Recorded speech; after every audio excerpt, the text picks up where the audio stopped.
Ron Padgett lira d'abord, et nous ferons une très brève pause, et Bernard Noël lira en deuxième partie.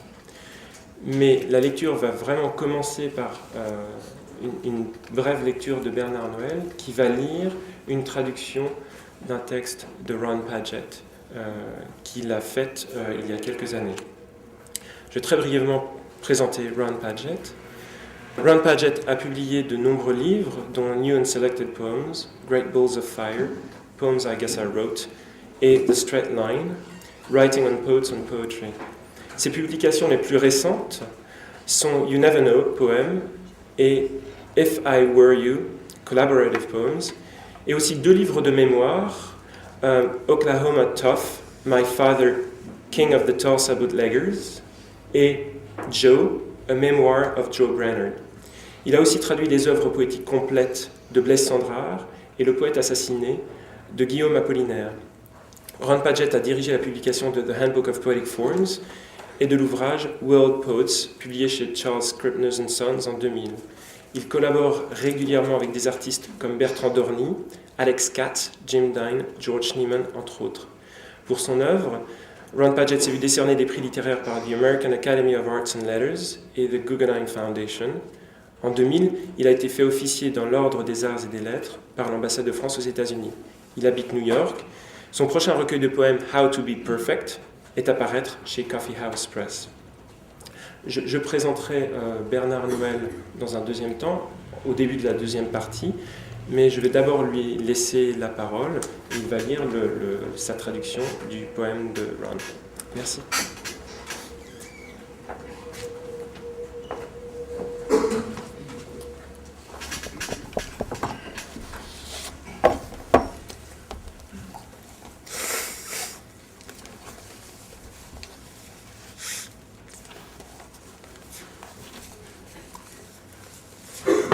C'est un poème qui a eu le tirage considérable de 9 exemplaires.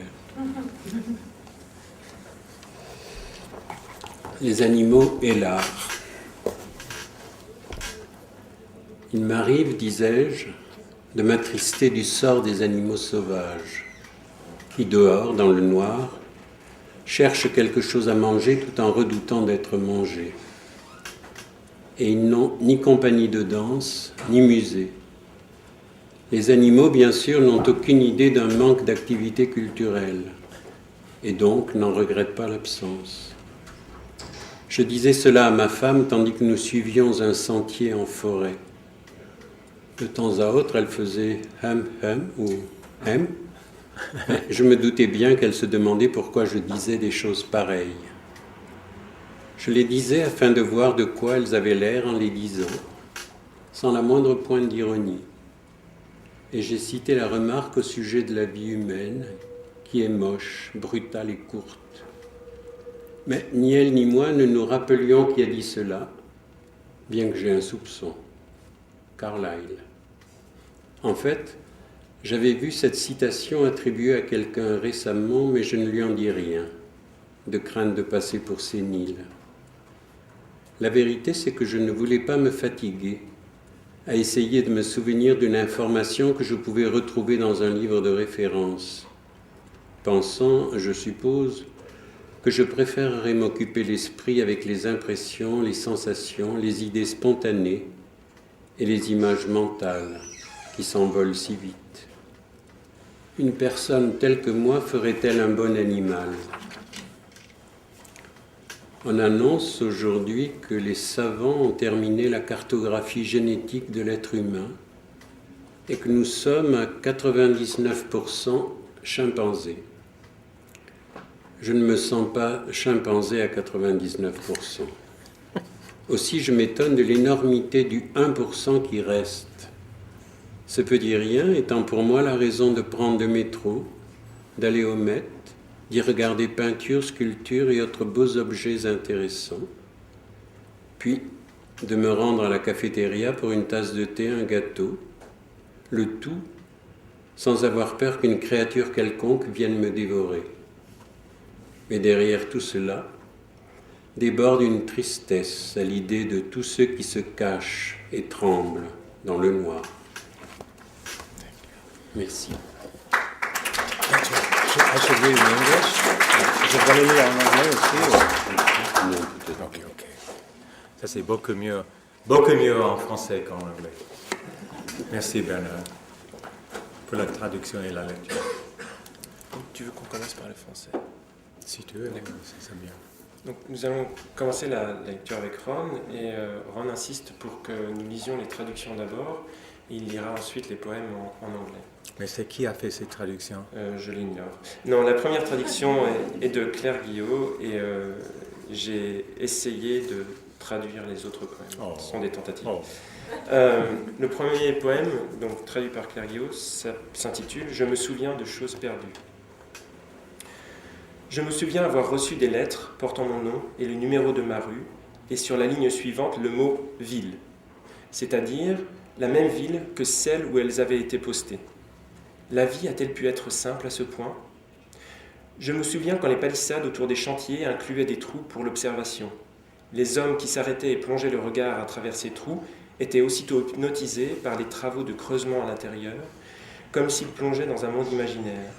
Combien d'entre eux ont déjà regardé un miroir et remarqué des trous noirs au centre de leurs yeux, puis plongé en eux dans l'espoir d'y trouver quelque chose, quoi que ce soit?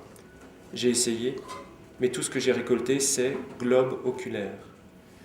Je me souviens d'une voiture à cheval dans le virage en face de la maison de mes grands-parents, à Claremore, dans l'Oklahoma, et d'un homme qui en sortait vêtu d'un tablier de caoutchouc sombre ou de cuir.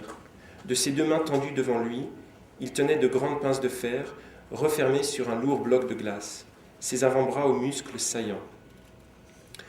Je me souviens que ma grand-mère, Verna Ellen Tucker, pourtant de peu d'éducation, me confia à 80 ans passés qu'elle admirait les essais d'Emerson. « Il est très profond, me dit-elle. » Elle n'a jamais su que le nom de la première femme d'Emerson était Ellen Tucker.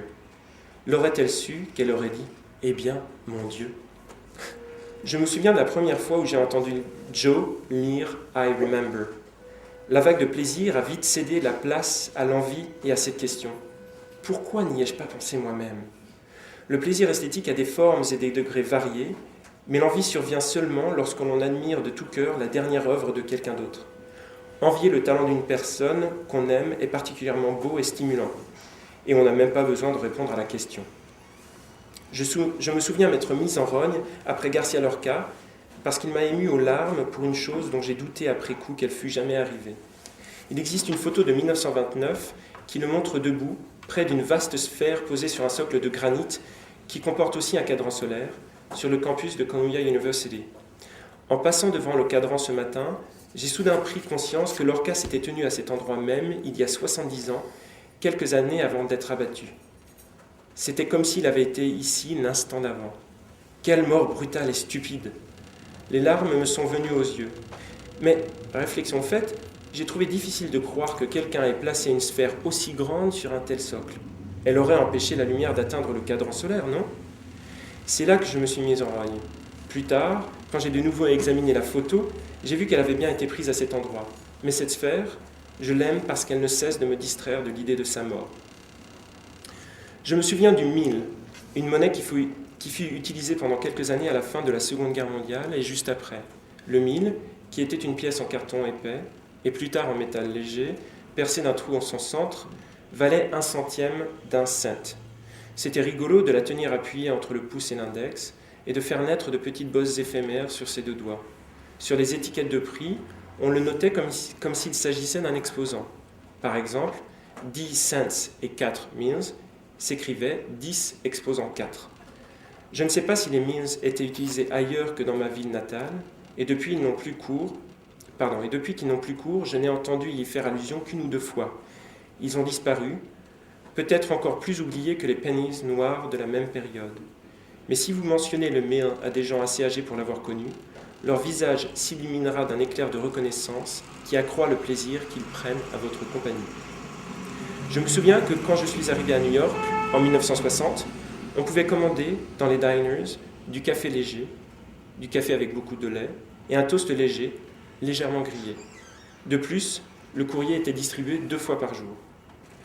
J'essaie de me souvenir ce que ça faisait de n'avoir jamais même entendu parler de télévision, d'avoir 6 ans à côté de ses jouets et peut-être d'un chien.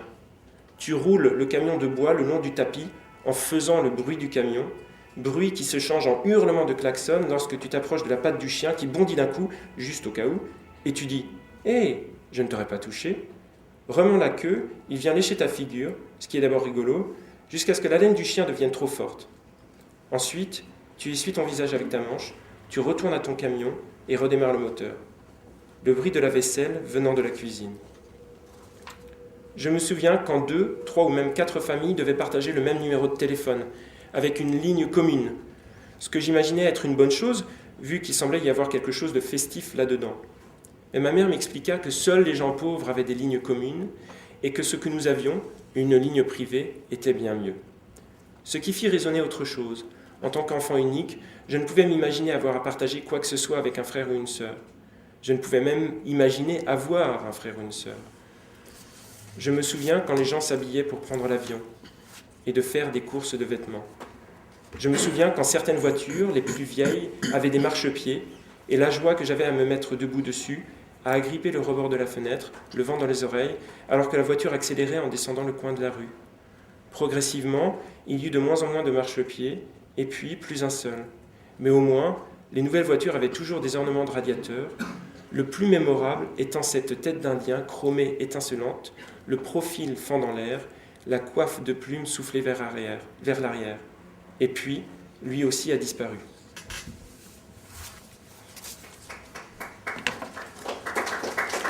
Bravo. Ce morceau a été inspiré par un livre d'un ami de moi, Joe Brainerd, un livre qui s'appelle « Je me souviens », qui a été traduit en français par Mary Chex et qui a inspiré aussi, comme vous savez très bien, le livre de Georges Perec. I remember lost things. I remember getting letters addressed to me with my name and street address, followed on the next line by the word city, which meant the same city in which they had been mailed. Could life have been that simple? I remember when fences around construction sites had peepholes. The men who stopped and peered through these holes were quickly mesmerized by the excavation work inside, as if they were peering into an imaginary world. How many of them ever looked into a mirror and noticed the black peepholes in the center of their eyes and peered back through them in the hope of seeing whatever might be inside? I've tried, but all I ever come up with is eyeball. I remember a horse-drawn van at the curb in front of my great-grandparents' house in the town of Claremore, Oklahoma, and a man stepping down from it wearing a dark rubber or leather apron. With both hands in front of him, he held large iron tongs which gripped a heavy block of ice. His forearms rippled. I remember that my grandmother, Verna Ellen Tucker, although not a lettered person, told me in her 80s that she admired Emerson's essays. "He is very deep," she said. She never knew that the name of Emerson's first wife was Ellen Tucker. Had she been told, she would have said, "Well, my goodness." I remember the first time I heard Joe read from his I Remember. The shock of pleasure was quickly replaced by envy and the question, why didn't I think of that? Aesthetic pleasure comes in many forms and degrees, but envy comes only when you wholeheartedly admire someone else's new work. And envying the talent of a person you love is particularly beautiful and invigorating, and you don't even have to answer the question. I remember feeling miffed at Garcia Lorca because he made me feel like crying about something that later I thought might not have happened. There's a 1929 photograph of him standing next to a large sphere on a granite pedestal that also bears a sundial on the Columbia University campus. Passing by the sundial this morning, I suddenly realized that Lorca had stood on that very spot 70 years ago, a few years before he was shot to death. It was as if he had been there just moments ago. Such a brutal, stupid death. Tears came to my eyes. But on second thought, I found it hard to believe that someone would put such a large sphere on this spot. It would have come between the light and the sundial, no? That's when I got miffed. Later, when I examined the photo again, I saw that it was taken there. But that sphere? I like it because it keeps distracting me from the idea of his death. I remember the mill, a piece of currency that was used for a few years near the end of World War II and then just afterward. A thick paper and later a lightweight metal coin with a round hole in the center. The mill was worth 1/10 of a cent. It was fun to press it hard enough between thumb and forefinger to create imaginary bumps on those fingers. On price tags, it was written as if it were an exponent. For example, 10 cents and 4 mills was written 10 superscript 4. I don't know if mills were used anywhere other than in my hometown, and since they went out of use, I have heard references to them only once or twice.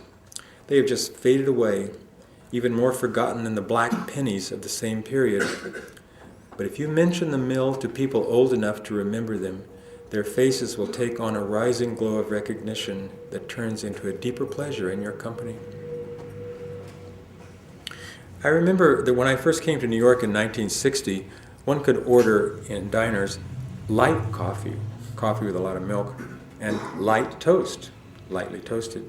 Also, the mail was delivered twice a day. I'm trying to remember what it felt like to have never even heard of television, to be 6 years old with your toys and maybe a dog. You roll the wooden truck along the carpet and make a truck sound that turns into a honking sound as you approach the outstretched paw of the dog that jumps to her feet just in case, and you say, "Oh, I wouldn't have hit you." Wagging her tail, she comes up to lick your face, which is fun at first, before the doggy breath becomes too strong. Then you wipe your face with your sleeve, turn back to the truck, and start up its engine again. The sound of dishes from the kitchen. I remember when 2, 3, or even 4 families had to share the same phone number. It was called a party line, and imagining that it was a good thing, since something festive seemed to be involved.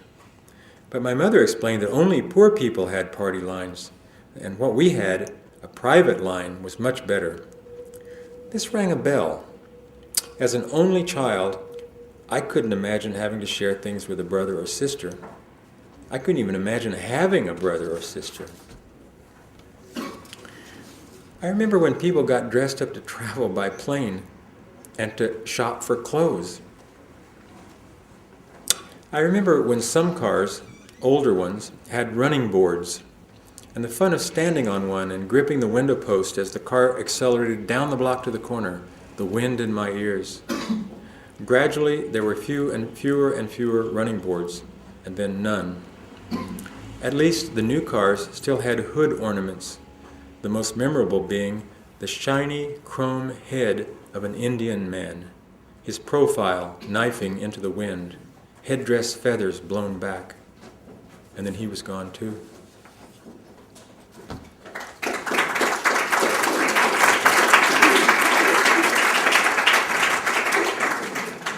Pourquoi j'aurais aimé être chrétien au XIIe siècle? Je vois, en mon fort intérieur, l'entassement des fidèles qui se pressaient dans la basilique de Saint-Denis, si serrés qu'ils étaient, selon Suger, immobiles comme des statues de marbre, certains d'entre eux hurlant pendant que d'autres déchaînaient une émeute, et les prêtres sautèrent par la fenêtre et s'enfuirent avec les saintes reliques. Why? I would like to have been a 12th century Christian.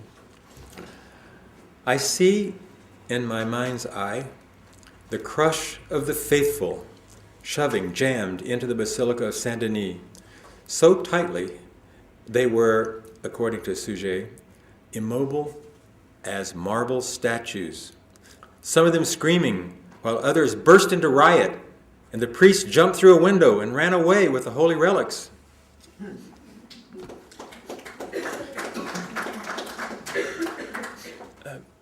Oui. Did you want to say a word about Morris Goldie? Oh, oui.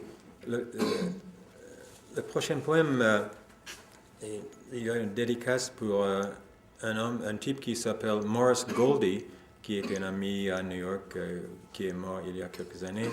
Et aussi, ce poème fait référence à un type qui s'appelle Jimmy, c'est-à-dire le poète James Schuyler. Pour Morris Goldie. C'est peut-être au moment où je me trouvais devant la tombe de Kierkegaard à me dire que son nom signifie cimetière, que Morris Goldie rendait son dernier soupir à Saint-Vincent, là où Jimmy est mort aussi. Et que faisais-je alors? Et que suis-je en train de faire maintenant? La mort met tout en grand relief, elle-même le plus grand de tous. Du haut de son escarpement le plus élevé, on soupire, se détend et s'étire aussi loin que l'esprit peut aller. J'y suis presque, est une idée profonde dont je pourrais me passer, bien qu'elle me soit venue à l'instant. J'aimerais qu'il fasse plus clair plus tôt. Il y a 2 semaines, la lumière aurait été éclatante dehors, au lieu de ce temps bleu-gris. Maurice, vieux machin, va. For Morris Goldie. It might have been when I was standing in front of Kierkegaard's grave thinking that his name means churchyard, that Morris Goldie was breathing his last in St. Vincent's, where Jimmy died too. And what was I doing then? And what am I doing now? Death throws everything into high relief, itself the highest. Its uppermost crag is where we sigh, relax, and stretch out as far as the mind can go. I'm partway there is a deep thought I can do without, though I just had it. I wish it would get light faster. If it were 2 weeks ago, it would be bright outside instead of blue-gray. Oh, Morris, you old thing. 14 juillet. La première fois que j'ai vu Paris, je suis allé voir l'endroit où la Bastille s'élevait.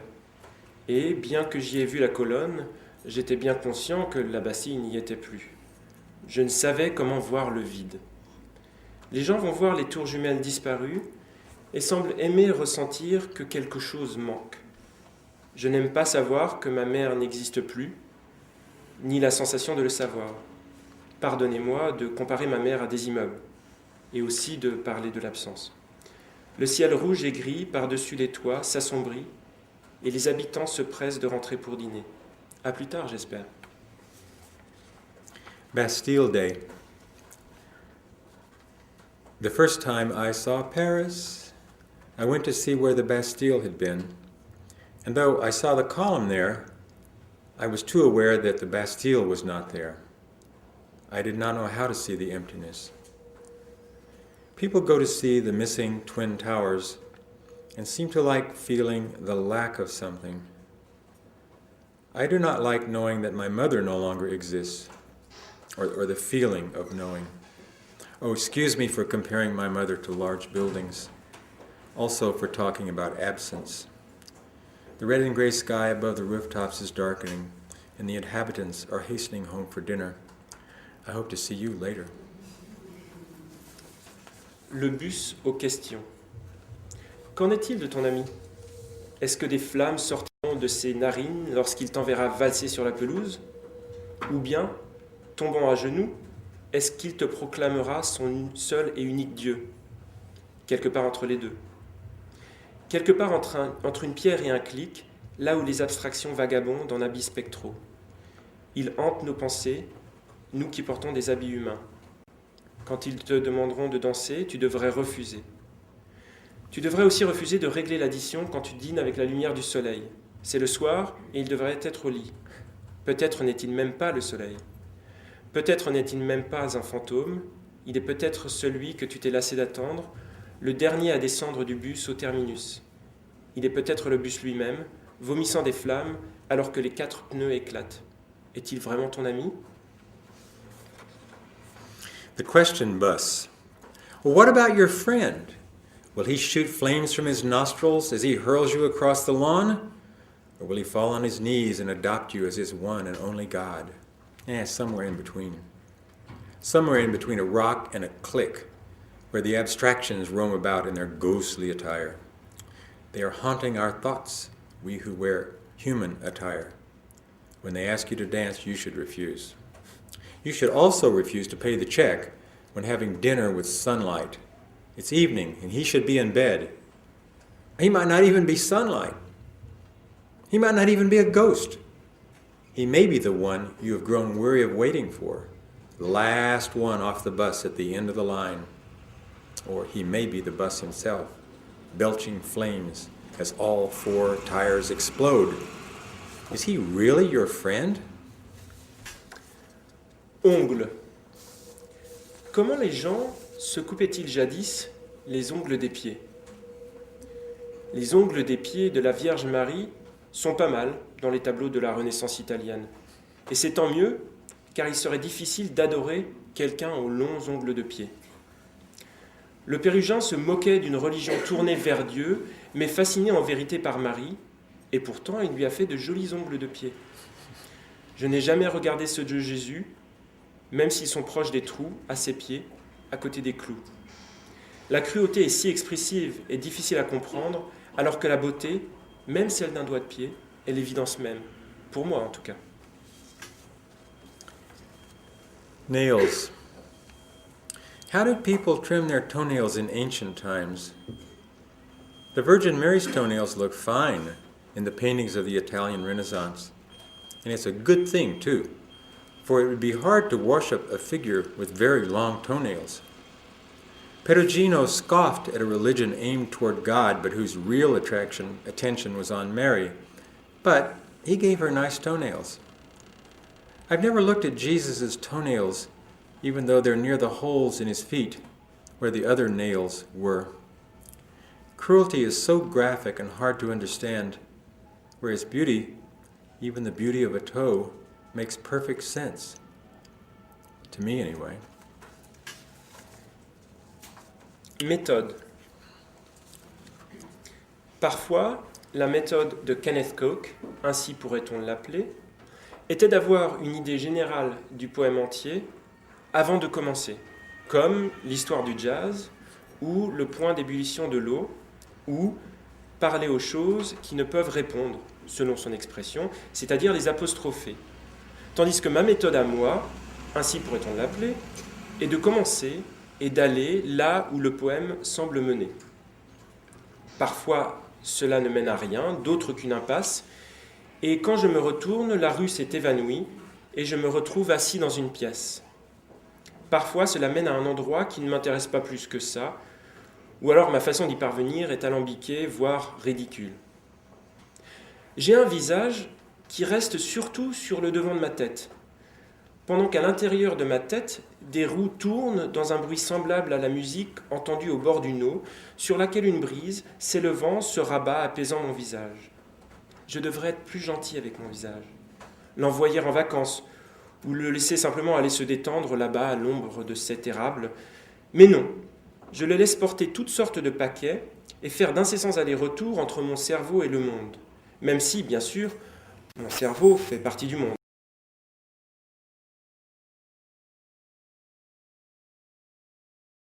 Que je devrais envisager l'hypothèse selon laquelle il a toujours été en vacances. Fourbe de cerveau, au sein duquel la personnalité s'adonne au patinage, et le sens moral se lève, puis se rassied, se lève, puis se rassied, et dont la porte d'entrée en bas porte un écriteau avec l'inscription « Il n'y a pas assez de lumière pour la lire. J'aimerais bien qu'il y en ait assez. » Kenneth a dit « Écris un poème dont chaque vers commence par « j'aimerais ». J'aimerais gorille, j'aimerais quick, j'aimerais 2/3.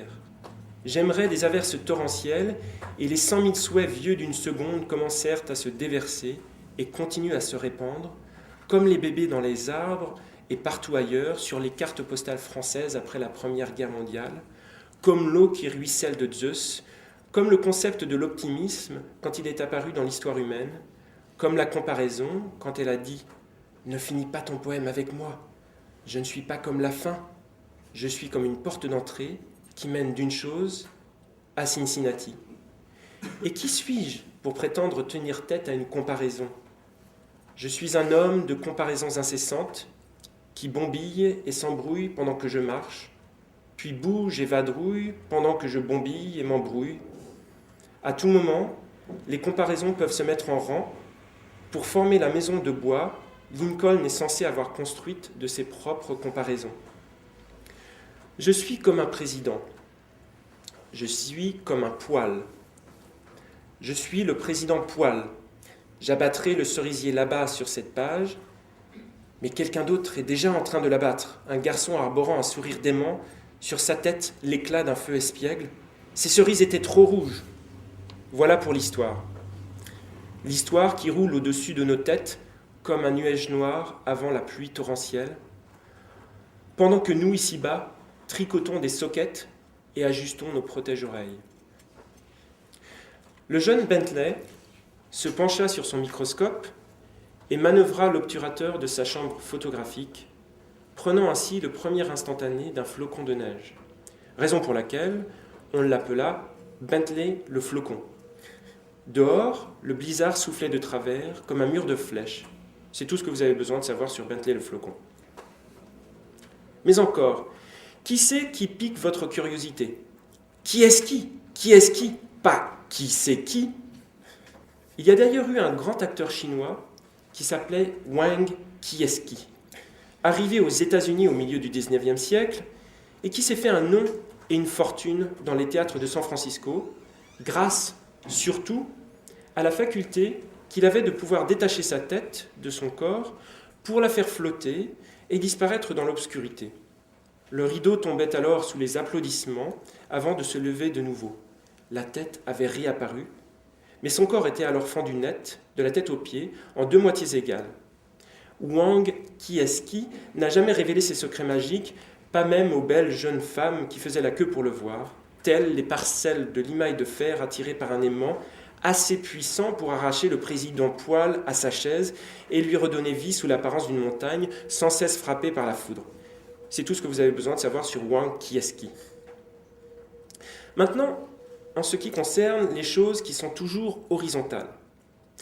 La Terre est toujours étendue sur elle-même et, tournoyant, elle est complètement détendue, heureuse de laisser les choses lui arriver, comme si elle était la personne la plus sage qui jamais fut, celle qui n'est jamais sortie de son lit, parce que le lit s'envolait et allait partout où on pouvait rêver aller, et avait des bras et des mains, et des jambes et des pieds qui étaient ceux d'une personne lit, sage et horizontale. Les lignes indiquant un mouvement très rapide sont horizontales, car l'horizon est si rapide qu'il n'est qu'une idée.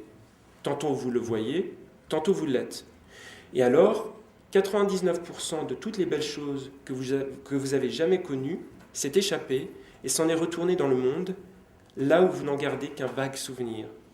Sous l'éclat du soleil, le sourire de votre mère reflété dans le chrome d'une voiture qui passe, ses larmes dans une bourrasque sont tabliées dans l'air du soir, comme si elle était laitière quelque part en Hollande, sous ces nuages gris et argent qui tournoient dans le ciel et deviennent écarlates, d'un violet brûlant teinté d'or, juste pour elle, et ce seul instant.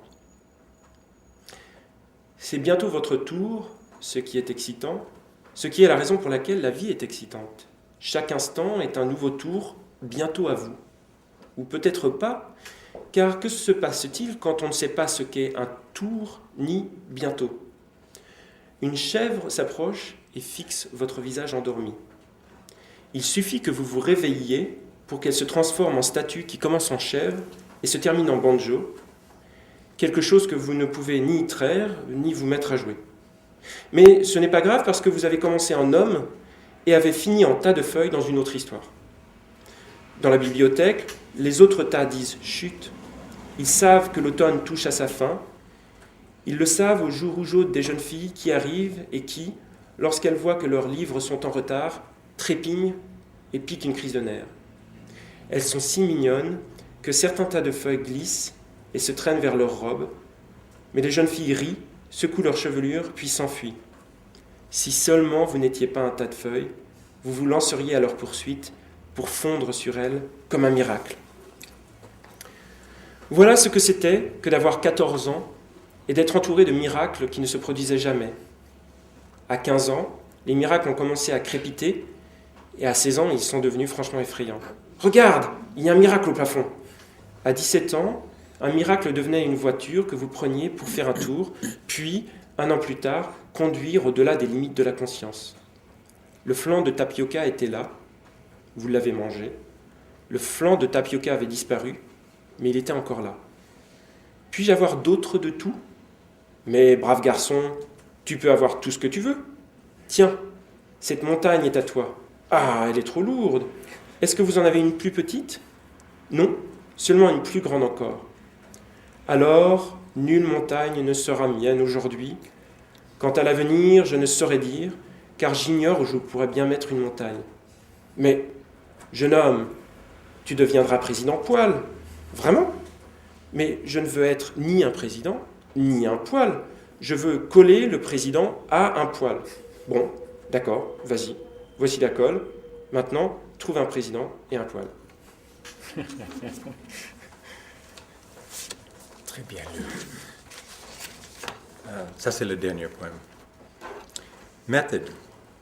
Et ça fait référence à un poète américain qui s'appelle Kenneth Koch, qui est un ami de moi et qui a écrit un livre de pédagogie pour enseigner la poésie aux enfants. Method.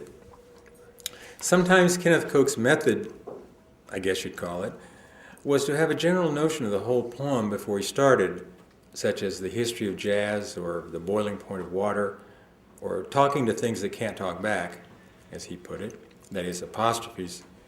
Whereas my method, I guess I'd call it, is to start and go wherever the poem seems to lead.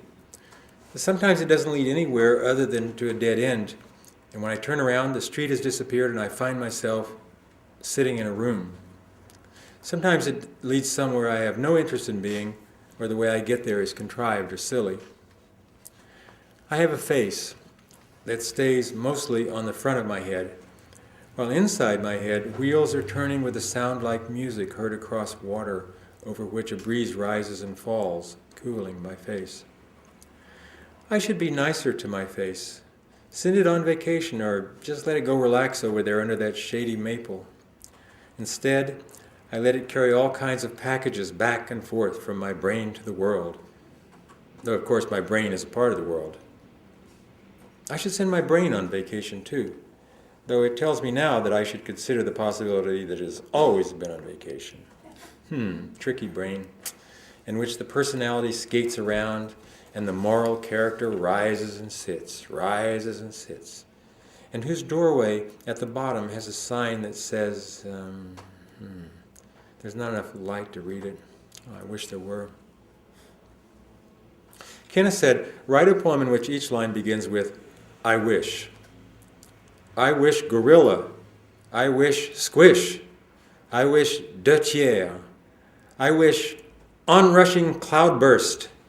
And the 100,000 1-second-old wishes came pouring forth, and still are pouring forth, like babies in trees and all over the place, in French postcards after World War I, like water streaming down Zeus, like the concept of optimism when it entered human history, like the simile when it said, do not end your poem with me.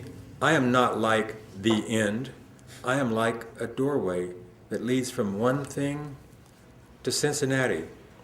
And who am I to argue with a simile? I am a man of constant similes that buzz and jumble as I walk, then shift and ramble as I buzz and jumble. At any moment the similes can line up to form the log cabin Lincoln is said to have built with his own similes. I am like a president. I am like a stove. I am President Stove. I will chop down the cherry tree over there on that page. Oh, but somebody else is already chopping it down. A boy with a mad grin on his face, a glint of impish fire atop his head. Those cherries were too red. So much for history.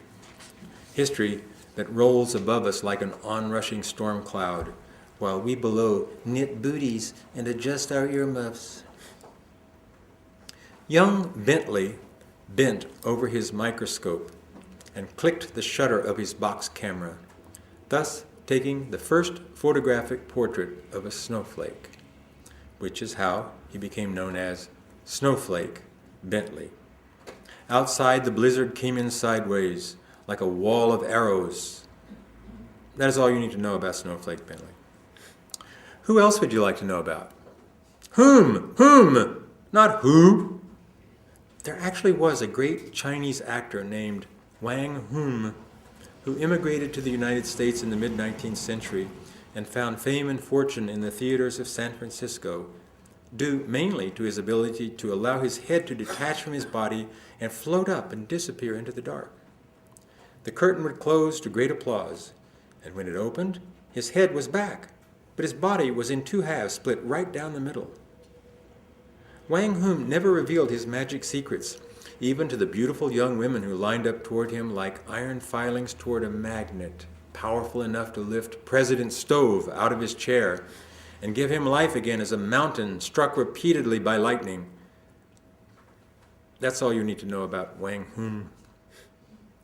Now for some commentary on things that are always horizontal. The earth is always lying down on itself and whirling. It is totally relaxed and happy to let everything happen to it, as if it were the wisest person who ever lived, the one who never got up from bed, because the bed flew around anywhere anyone would want to go, and had arms and hands and legs and feet, like those of the wise, horizontal bed person. Lines indicating very fast movement are horizontal, because the horizon is so fast it is just an idea. Now you see it, now you are it. And then 99% of every beautiful thing you ever knew escaped and went back out into the world where you vaguely remembered it. Your mother's smile in the glint of sunlight on the chrome of a passing car, her tears in a gust of wind, her apron in the evening air, as if she were a milkmaid standing in Holland, while those silver and gray clouds billow across the sky over to scarlet and burning violet tinged with gold, just for her in that one moment. You are next in line, which is exciting, which is why life is exciting. Every moment is another line you're in. Or maybe not, for what about when you don't know what line is and next? A goat comes up close and stares at your sleeping face. The instant you wake up, it turns into a statue that starts out a goat and ends up a banjo, something you can neither milk nor play. But it doesn't matter because you started out a man and ended up a pile of leaves in a different story. In the library, the other piles are saying, shush! They know it's just late autumn. They can tell by the ruddier cheeks of the girls who come in and, when they see their books are overdue, stamp their feet in a fit of pique. Oh, they are so cute that some of the leaf piles shamble across the floor toward their dresses, but the girls laugh and throw their hair around and dash away. If only you weren't a pile of leaves, you would run after them and throw yourself on them, like a miracle. That's what it used to be like to be 14 and surrounded by miracles that never happened. At 15, the miracles started to crackle, and at 16, they were positively scary. Look, a miracle on the ceiling! By 17, a miracle was a car you could ride in, and then 1 year later drive beyond the limits of consciousness. The tapioca pudding was there. You ate it. The tapioca pudding was gone. But there too. May I have some more anything? Why, my fine young man, you can have anything you want. Here, have this mountain. Ooh, it's too heavy. Do you have a smaller one? No, only a larger one. Then no mountain will I have today. And as for the future, I cannot say, because I have no idea where I would ever put a mountain. But young man, you will become President Stove. I will? But I don't want to be a president or a stove. I want to glue a president to a stove. Then go right ahead. Here is the glue. Now go find a president and a stove. Thank you.